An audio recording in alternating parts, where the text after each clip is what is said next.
स्मृति सम्मान प्रदान किया गया किताब घर के द्वारा। और उस समय कमलेश्वर ने अपने वक्तव्य में कहा कि आज हम कह सकते हैं कि हिंदी लघु कथा स्थापित हो गई है। और अभी चैतन्य त्रिवेदी का उसके बाद भी फिर कथा की अफवाह आया, और अभी बिल्कुल नवीनतम संग्रह आया, उन्होंने फ़ोन पर बताया ईश्वर के लिए। तो निरंतर इस पर अच्छा काम हो रहा है। मैं इसके बढ़ते चरणों की तरफ जाऊं तो 2-3 बातें और बीच में कहना चाहता हूं। दूरदर्शन पर सन 85 में पहला लघु कथा पाठ आयोजित हुआ था, और सन 88 में लघु कथा पर पहली परिचर्चा आयोजित हुई थी, जिसका हिस्सा मैं भी रहा। उसमें रमेश बत्रा थे, चित्रा मुदगल थी, जैसे बड़े कथाकार भी मौजूद थे।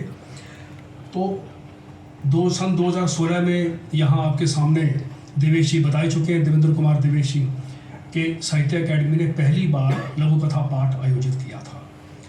तो आज अगर हम संकलनों और विशेषांकों की बात ना करें तो हम इतना ज़रूर कह सकते हैं कि लघु कथा का सामाजिक और साहित्यिक हस्तक्षेप जितना बड़ा है, उतनी ही उसकी स्वीकार्यता भी बड़ी है। अब थोड़ा सा कि इसका विषयगत विस्तार कहाँ है, मैं कुछ विषय आपके सामने रखता हूँ। यहाँ मुद्दों पर भी लिखा जाता रहा है और संबंधों पर भी लिखा जाता रहा है।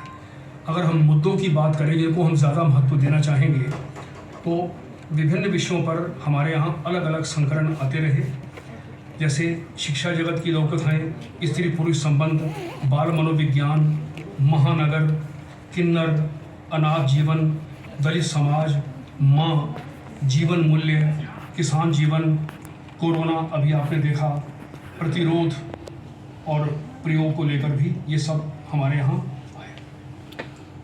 अब ये जा किधर रही है, इसकी दिशा क्या है? हिंदी लघु कथा की सबसे बड़ी खूबी यह है कि यह अभिजात्य को स्वीकार नहीं करती, यह जन विदा है और सहजता में विश्वास रखती है। इसमें कोई कलावादी या सौंदर्यवादी मानदंड ना तो स्थापित हुए हैं, ना ही ऐसे रचनाकार अगर कहीं हैं भी इक्का दुक्का तो वो पीछे हो जाते हैं, वो चर्चा में आते नहीं। यह जनपथ की जन विदा है, सबसे बड़ी इसकी खूबी यही है, और इसीलिए यह जन जन में लोकप्रिय भी है। अगर इस पर सौंदर्यवाद या कलावाद कभी भी हावी हुआ भविष्य में तो ये अपने आप में चरमरा जाएगी। दूसरी बात इसमें खूबी ये है, आलोक धनवा की एक कविता है, किसने मेरी आत्मा को बचाया।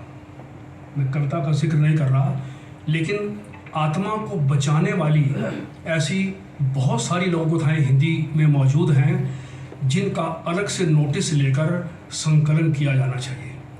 वो हमारे मूल्य बोध को प्रभावित करती हैं, प्रेरित करती हैं और एक दिशा निर्देशक का काम भी करती हैं।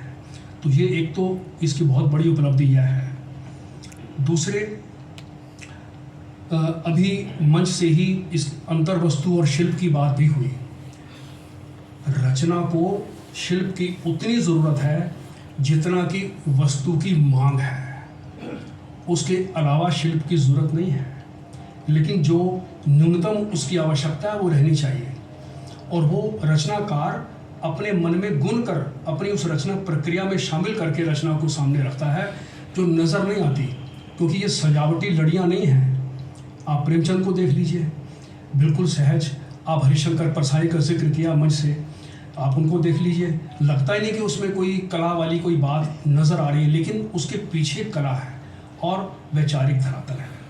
तो इसलिए हम ये मानते हैं कि वस्तुगत रूप से जो भरी पूरी संपूर्ण समृद्ध लघु कथाएँ हैं, वो लघु कथा साहित्य का वास्तविक आधार है, जिनमें कोई तामझाम नहीं है, और ऐसी लघु कथाएँ हमारी एक धरोहर है।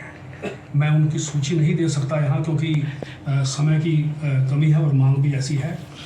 और एक बड़ी बात ये हुई है, जो लघु कथा के चरण बढ़ते गए हैं, इसके बाह्य आकार में लचीलापना है। बहुत पहले की बात है, यहाँ सिद्धेश्वर बैठे हैं, आपके सामने ही वो आयोजन हुआ था, जिसमें बरेंद्र शेखर तिवारी मौजूद थे, और वो यही कह रहे थे और बाद में भी कि 250 शब्दों तक की रचना को आप लघुकथा के शामिल रखें और उससे अधिक जो है उसको लघुकथा के दायरे से बाहर कीजिए। हालांकि किसी भी गद्य रचना को शब्दों से नहीं गिना जा सकता।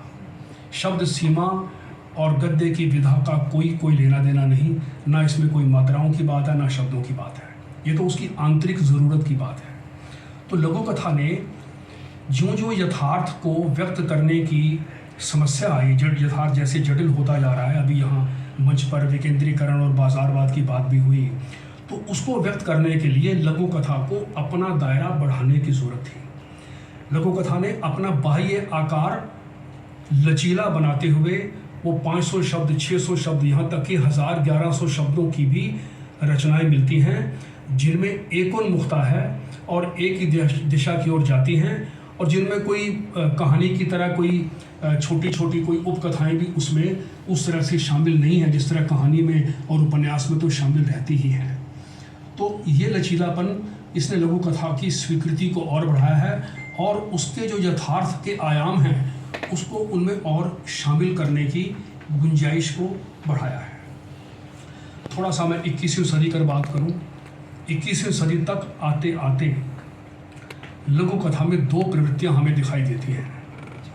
एक तो महिला लेखिकाओं की संख्या खूब बढ़ी है 21वीं सदी में, और उसका लाभ यह हुआ है कि लघुकथा साहित्य में बहुत सारे ऐसे सच थे जो स्त्री के अनुभव से ही हमारे सामने आ सकते थे, वो आए और उससे लघुकथा समृद्ध हुई है। और एक प्रवृत्ति और आई है, वो है दलित विमर्श की प्रवृत्ति।